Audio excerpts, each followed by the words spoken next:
Ah, yes, the classic game House of the Dead 2. Really? Another movie trailer and retro games? No! No! Not a new Uwe Boll film, and not this one, please! Well, I guess we did A Name of the King. We need to review his first failed attempt at a video game based movie, House of the Dead. So let's start out with who decided to make this steaming pile of crap. It was directed by Uwe Boll. Yes, the same Uwe Boll that loves to take hit video games and turn them into box office bombs. And the script is written by two other people, of which I don't know who to feel sorry for. The director for actually taking on the task of this film, or the people who wrote this. At this point I say no one. They created this crap, so they now have to live with it. The strange thing is, Boll said himself that this movie isn't a direct adaptation of the game. You think? A direct adaptation of the game would have something similar to the game itself. This has nothing to do with the game. He went on to say that it was more of a prequel of the game. What? So this is his version of what happened before the game? You mean to tell me that this is what he thought happened before the game? I mean, the recent Star Wars films that have come out have had mixed reviews, but those are prequels to George Lucas's epic masterpiece of a film, Star Wars. House of the Dead, the movie, is not a prequel to anything. If anything, it is a prequel to what to expect from Uwe Boll as a filmmaker and director, and trust me, this is bad. So let's get into the plot that goes something like this. Two college students, Simon and Greg, book a trip to a rave on an island off the coast of Seattle called Isla de Morte, otherwise known as Island of the Dead. Really, you couldn't come up with a better name for the island. Anyway, at the dock, they meet up with Alicia, Karma, and Cynthia, and all five soon find out that the boat that was going to take them there has already departed for the island. Hey, if I was going to be going on a boat trip to the Island of the Dead and found out I missed the boat, no pun intended, I would have just got back in my car and drove home. They are soon met by a boat captain named Victor Kirk and his first mate Salish, who offers to take them on their boat. Kids, remember what your parents told you about taking rides from strangers? Well, these five didn't listen. So once they arrive to the island, they find out that the rave has been trashed and the island is deserted. Alicia, Karma, and Simon decide to wander off in search of more people. I guess they never heard the saying safety in numbers, because wandering off is not the best idea here, but they find three more people. Rudy, Alicia's ex, Liberty, and Hugh, who tell them about the zombie attack during the rave, and then they leave to go find Greg and Cynthia. Meanwhile, Salish becomes the first kill of the movie when he is left by himself in the forest and killed by a zombie. So now Alicia, Rudy, Karma, Simon, Liberty, and Hugh return to the trash rave to find Greg and his zombified Cynthia. Well, that relationship went sour quick. Who kills Hugh, but the rest are saved by a Coast Guard officer named Casper, who claims he is tracking Victor's boat.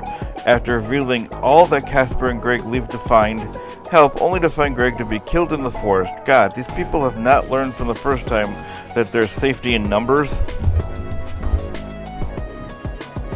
Victor then reveals the story of the island, saying that it was home to a Spanish Catholic priest named Castillo Sarmano, who was banished to the island in the 15th century for his dark experiments, and once they arrived at the island, he then murdered the crew of the ship that took him there, and then enslaved the natives of the island, and anyone who is dumb enough to visit it will soon be murdered by him as well. Talk about hostile host.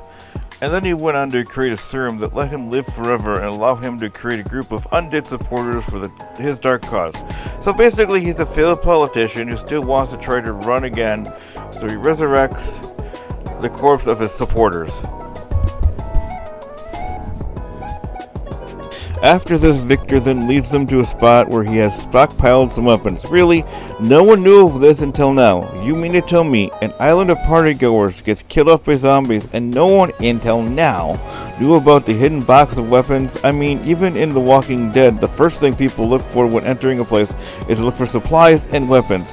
Yet ravers just forget the basic fact anyway. Now that everyone is armed to the teeth, they head back to the house only to find out that the courtyard is now infested with zombies. I see what you did there. You felt that so far you haven't even made it any reference to the game at all, so you did this. Anyway, in the battle between them and the zombies, two more are killed off, Liberty and Casper. The remaining, Alicia, Ruby, Victor, and Karma, do the stupid thing and go back to the house. The next to not survive is Victor, who heard a zombified Salad whistling outside. Really, I never knew zombies could do that. I always thought they just groaned and asked for brains. Once he sees that Salas is a zombie and is followed by more, he decides to sacrifice himself by blowing him up and the zombies up with a stick of dynamite. However, his sacrificial act has a negative outcome, and that is blew up the entrance to the house, thus allowing more zombies to get in. But Karma finds a hatch in the floor which she, Ruby, and Alicia use to escape, and Simon decides to be the next casualty and copy Victor's exit, but instead of dynamite, he decides to shoot at a barrel of gunpowder, thus destroying the house and all the zombies with it. Meanwhile, Ruby, Alicia, and Karma end up in some tunnels, but are met with some more zombies, which then gives us the next to die, Karma, who is killed by zombies trying to fend them off, allowing the others to flee. Alicia and Ruby are helped out of the tunnels by a mysterious person who decided to wear a mask made of Greg's dead face. Gee, do you think he copied Leatherface from Texas Chainsaw Massacre, who also used the leathered skin of his victims as a mask? Now enters the main villain of the story, Castillo's Hermano, the banished immortal priest the now dead Victor told them about, who then orders a horde of zombie-fight supporters to restrain Alicia and Ruby so he can use their skin for whatever he wishes to. However, they escape and soon decide to blow up the tunnels, but Castillo manages to survive that, and Alicia grabs a sword to try to kill him, but is then stabbed in the heart by him, which causes Ruby to lop off his head like a chicken with his head cut off. Castillo then tries to strangle Ruby, but is soon stopped when a barely alive Alicia finds his head and crushes it, thus killing Castillo for good.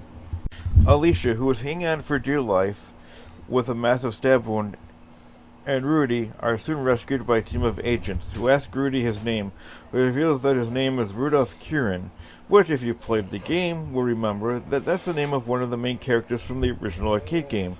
And then narrations reveal to us that Rudy gave Alicia the immortal serum, and the two return home. Well, all that plot for a crapfest of a movie. So how do I go about reviewing this dumpster fire of a film?